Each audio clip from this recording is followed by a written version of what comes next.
برنامج الكرة مع سكر، معانا الكابتن سكر. ازيك؟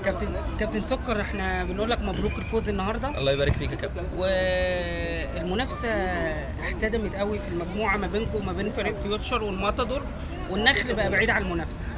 بس فريق فيوتشر اعلن تهديده بعد ما اخذ 3 نقط من الاصدقاء، وقال ان فريق سكر هيبقى سكر بودرة. ايه رايك يا كابتن؟ والله يا كابتن، احنا نقول الحمد لله على الفوز.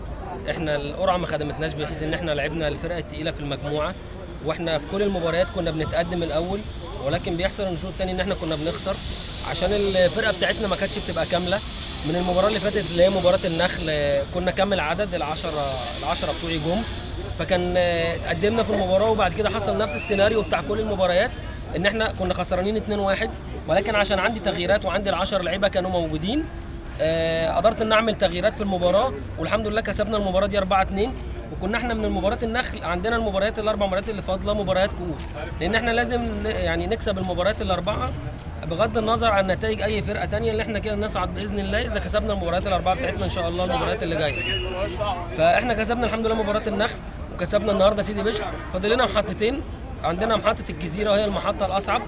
وبالنسبه لتهديد فريق فيوتشر، احنا هنرد في الملعب باذن الله، احنا مش بنتكلم، الملعب هو الفيصل والملعب هو اللي هيحكم.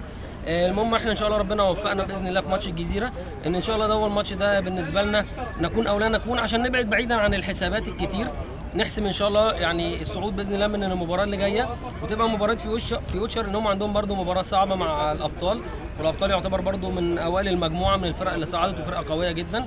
ويمكن احنا قدمنا مباراه قويه جدا مع فريق الابطال، اقوى مباراه، وفريق الجزيره كمان كسب الابطال، الفرقه الوحيده اللي كسبتها.